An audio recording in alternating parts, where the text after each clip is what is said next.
नमस्कार दर्शकों, मैं हूं ऐश्वर्या कपूर और आप देख रहे हैं मेरे साथ पूछता है भारत। शुरुआत ऐश्वर्या के एजेंडा पे और ऐश्वर्या के एजेंडा में दर्शकों आज विपक्ष का, विपक्ष यानी इंडिया अलायंस या इंडिया अलायंस या कुछ और नाम देना चाहते हैं, क्योंकि इनको लगता है ना कि ये सब नाम बदलने से इलेक्शन जीता जाता है, तो हो सकता है कोई और नाम रख ले। भारत अलायंस भी रख सकते हैं, क्योंकि ये तो दिखाना चाहते थे कि मोदी बनाम इंडिया है। बहरहाल मोदी बनाम इंडिया से लेकर ये आ गए हैं अब मुसलमानों के लिए आरक्षण मांगने तक। जी हां, 47 से लेके आज तक देश में, प्रदेश में तो बताऊंगा आपको कहां, लेकिन देश में जाति पर आरक्षण तो है, लेकिन धर्म के बेस पे आरक्षण की बात इंडिया अलायंस यानी विपक्षी नेता, और वो भी कोई इधर उधर वाले नेता नहीं, लालू प्रसाद यादव।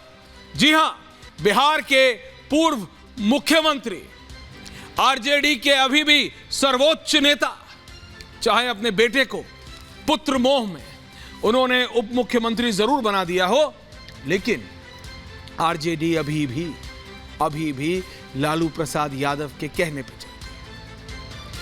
जो ये कह रहे हैं कि लालू प्रसाद यादव ने पहले एक बयान दिया और उसके कुछ मिनट या घंटों बाद उसका क्लियरेंस दिया या उसका क्लैरिफिकेशन दिया या उसके बारे में बताया, नहीं मैं ये नहीं कह रहा था, ये कह रहा था, वो कह रहे हैं जो राजनीति को समझते हैं, जो लालू प्रसाद यादव को समझते हैं कि ये बहुत सोची समझी, एंड हियर मी करेक्टली, सोची समझी रणनीति है लालू प्रसाद यादव की। Camera 2 Sharma.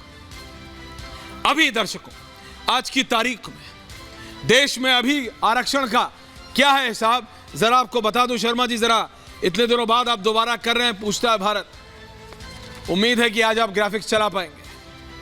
OBC 27%, SC ST 22.5%, EWS 10%, 50% आरक्षण की सीमा है, 50%। क्या आप समझिए, अगर मुसलमानों को आरक्षण लागू हुआ जैसा कि लालू प्रसाद यादव कह रहे हैं, तो क्या होगा ये आपके सामने। सामान्य 40.5 जो आपको नीले में दिख रहा है, ओबीसी 23% पे आ जाएगा, जो ब्लिंक कर रहा है बार बार, 23%, अभी 27 पे है ओबीसी। मुसलमानों को 4% आरक्षण सवालिया निशान, एससी एसटी 22.5, ईडब्ल्यूएस 10%, 50% की सीमा। अभी ये जो लालू प्रसाद यादव ने कहा है, ये कोई सिर्फ लालू प्रसाद यादव ने नहीं कहा है, ये पूरे विपक्ष ने कहा है, इंक्लूडिंग कांग्रेस पार्टी, समूचा विपक्ष ये चाहता है। और मैं इसका आपको एक एग्जांपल देता हूं क्यों मैं ये कह रहा हूं। कर्नाटक में, और मैं जो आपको बता रहा हूं कर्नाटक में अभी जो विकल्प है उसको अगर मैं आपको बताऊंगा, मैं जरा वो डिटेल खोल रहा हूं, तारीख मेरे को जरा याद नहीं आ रही है, ये तारीख अप्रैल 2024 में, मतलब इसी साल मेरे को जो बताया जा रहा है। अभी विकल्प 1 मुस्लिम आरक्षण का जो कर्नाटक मॉडल है, उसमें जो पहला विकल्प है ऑप्शन 1, उसमें मुस्लिम ओबीसी 19% और सभी मुसलमान 4%। समझिए, मुस्लिम आरक्षण का एक केरल मॉडल है विकल्प 2, जिसमें शिक्षा में 8%, नौकरी में 10%। यह आप समझिए। और यही नहीं, 5 राज्यों में जहां मुस्लिम आरक्षण है वहां तेलंगाना 4%, आंध्र प्रदेश 4%, कर्नाटक 4%, केरल 12% और तमिलनाडु 3.5%। और इसी को कांग्रेस पार्टी और इंडिया अलायंस और आरजेडी, लालू प्रसाद यादव तो सिर्फ चेहरा है, सिर्फ चेहरा है। और ये वार किस पे करते हैं? नरेंद्र मोदी पे, बीजेपी पे, तुष्टीकरण का। आप मुझे बताइए, धर्म के नाम पे आप अगर आरक्षण मांगेंगे, धर्म को लेके अगर आप आरक्षण मांगेंगे, मुसलमानों के लिए आरक्षण मांगेंगे, तो बाकी नहीं मांगे। माइनॉरिटी सिर्फ मुसलमान है, सिख नहीं है, जैन नहीं है, वो नहीं मांगेंगे। और क्या उनको नहीं फिर देना चाहिए आपके इसी, अगर सिर्फ वोट बैंक, नो, अगर सिर्फ वोट बैंक के हिसाब से अगर आप सोच रहे हैं तो बात अलग है। ये मुझे बताइए, क्या इतना डेस्परेट हो गया है विपक्ष कि अब 24 की लड़ाई आरक्षण पर आई?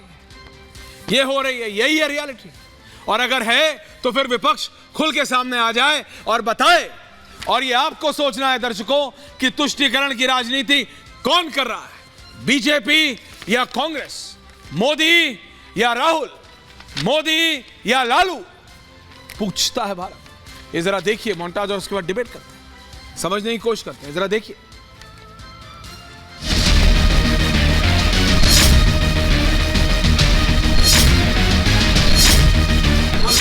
रिजर्वेशन तो मिलना चाहिए मुसलमानों को पूरा। अब डंके की चोट पर कह रहे हैं SC, ST, OBC का पूरा आरक्षण ये मुस्लिम समाज को देना चाहते हैं।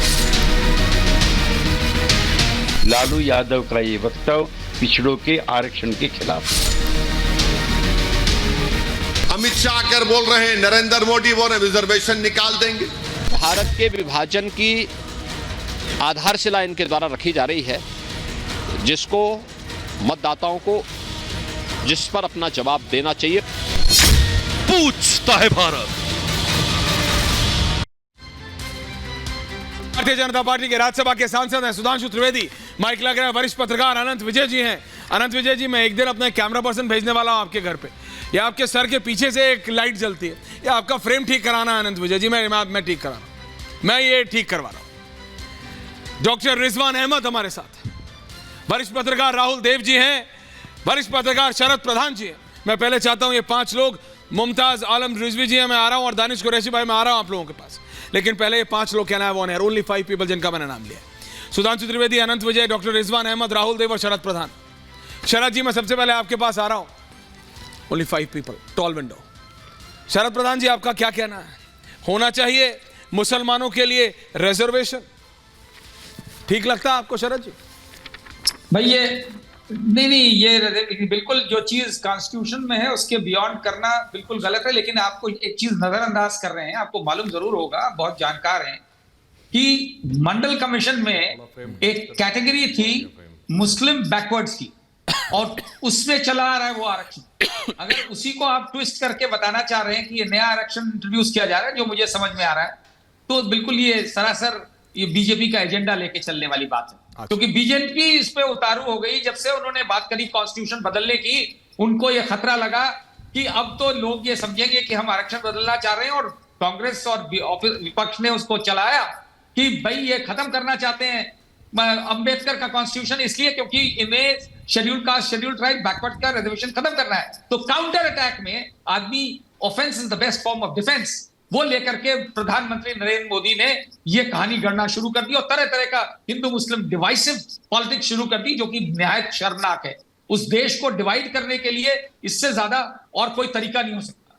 लेकिन उसी को वो करे तो ठीक है, उनका राइट है, बीजेपी वाले करे तो ठीक है, लेकिन एक चैनल वाला उसको एजेंडा लेके चले तो शोभा नहीं देता है। और मुझे ये लगता है कि पूरा जो ट्विस्ट है इसलिए किया जा रहा है कि लोगों की आंखों में ये धूल झोंक दी जाए कि ये विपक्ष जो है ये प्रो मुस्लिम। ट्रस्ट मी शरद जी, मुझे लगता है ये भारत की जनता को इतना कम मत आकिए। कोई भी आ रहा हूं सुधांशु, नहीं शरद जी सुन लीजिए, मैंने आपकी पूरी बात सुनी।